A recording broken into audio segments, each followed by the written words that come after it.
दोस्तों शायद ही आपको ये पता ना हो, लेकिन आज हम आपको ऐसी ऐसी खबरें बताएंगे कि आप ये सोचिए, जिस त्यौहार पर लोग तड़प उठते हैं कि ये त्यौहार हमारे लिए ज़रूरी है, सरकार कुछ भी कहे लेकिन हम अपना त्यौहार मनाएंगे, लेकिन मुसलमानों ने ये साबित कर दिया कि उनके लिए सबसे ऊंचा संविधान, देश का कानून और अपना मुख्यमंत्री और सीएम की बात मानना उनके लिए परम कर्तव्य बन गया।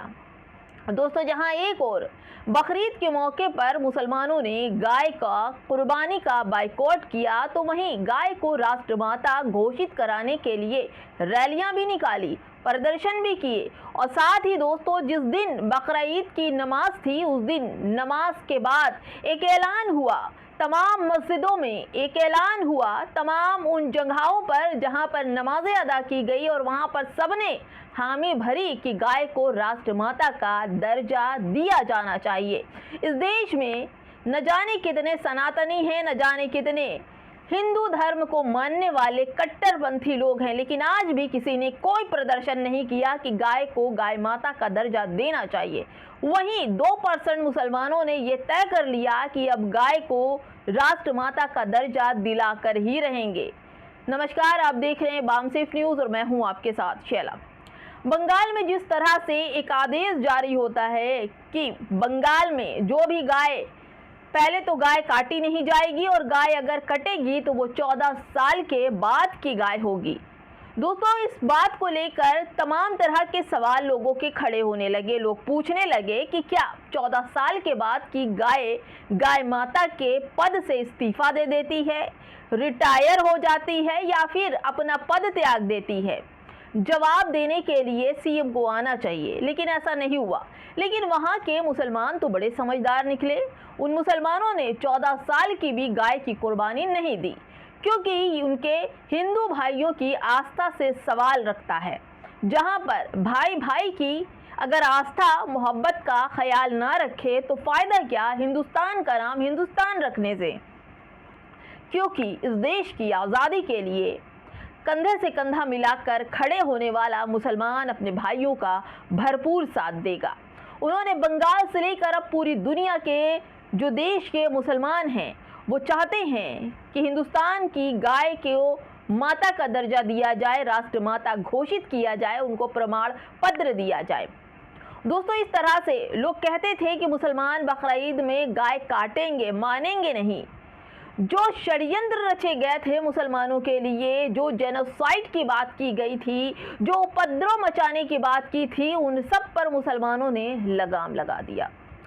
देश भर का मुसलमानों ने गाय का बाइकॉट किया। जो हिंदू समुदाय के लोग गायों को मंडी में लेकर आए थे, यहाँ पर मुसलमानों ने वीडियो बना बना कर कहा, ले जाओ माता को, उनकी सेवा करो, उनको खिलाओ पिलाओ, अच्छी जगह रखो। यह हमारे भाइयों की आस्था का सवाल है। हम गाय ना तो खरीदेंगे और ना ही कुर्बानी करेंगे। इसके बाद जो हुआ उसकी चर्चा देश और दुनिया में भारत के मुसलमानों की होने लगी। दोस्तों, यही नहीं मुसलमान ठहरा, मुसलमानों ने नमाज को लेकर एक बहुत बड़ा तबका, यानी कि यहाँ के सीएम ने भी कहा था कि अगर सड़कों पर नमाज हुई तो खैर नहीं किसी की। बकरीद वाले दिन पूरे उस माहौल को छावनी में बदल दिया गया। खुली पिस्टल लेकर दरोगा ऑफिसर निगरानी में रख गए। मोहब्बत का इस त्यौहार को डर के साए में रखा गया कि कहीं ऐसा ना हो कि कोई गाय को माता न कह के कहीं कुछ और न कर दे। इसलिए और नमाज पर कोई उपद्रव न करे। ये बहुत अच्छी बात है कि कानून की देखरेख में नमाज पढ़ी गई और कहीं भी छुटपुट की घटना या कहीं झड़प की आवाज़ें नहीं आई।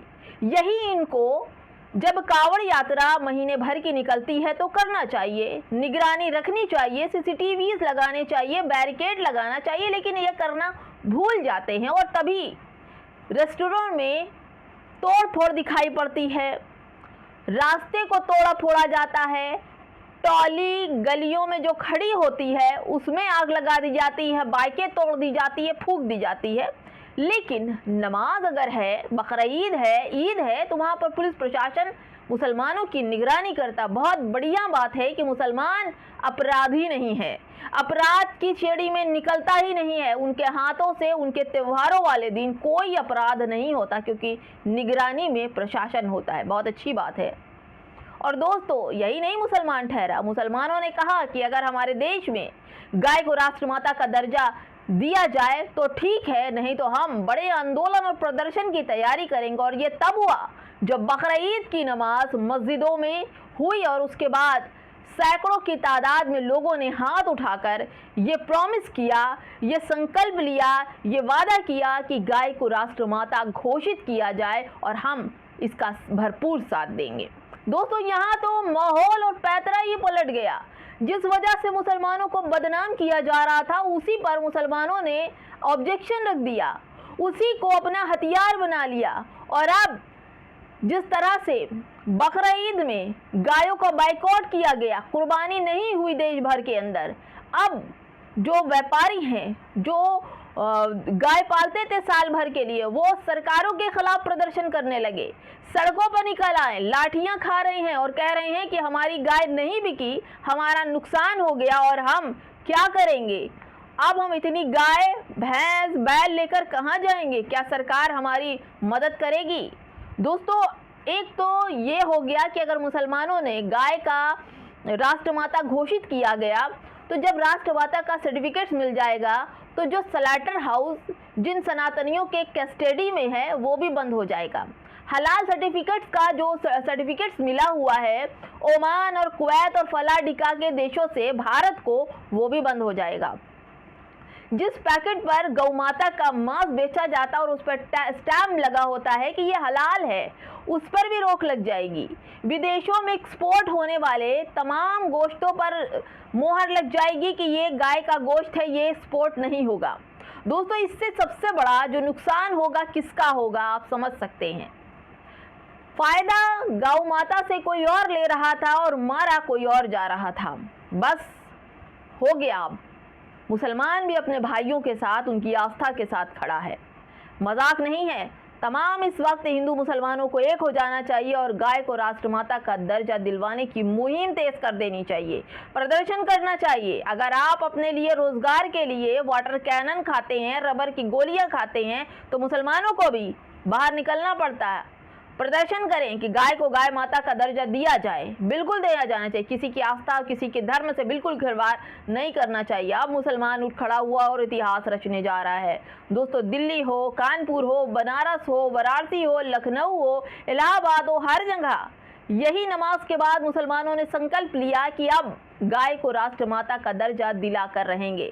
वहीं तिलमिलाए हिंदू जो अराजकता फैलाते हैं और वो लोग सड़कों पर निकल आए कि आप तो मुसलमानों को नमाज ही नहीं पढ़ने देंगे, सुअर लेकर निकल आए, बैठ गए रास्ते में, कीर्तन करने लगे। लेकिन सवाल तो वही है कि जिस नमाज के लिए जिस रोड पर आप रोक रहे हैं, उसी रोड पर नरेंद्र मोदी के आने पर बड़े बड़े पंडाल और भंडारे लगाए जाते हैं और वहीं पर गोलियां चल जाती हैं। भाई देखिए, मुसलमान नमाज पढ़ता है, वहाँ से कोई भी लड़ाई झगड़े की कोई खबर नहीं है, पूरे देश में कहीं कोई खबर नहीं है, क्योंकि प्रशासन उनकी निगरानी कर रहा था।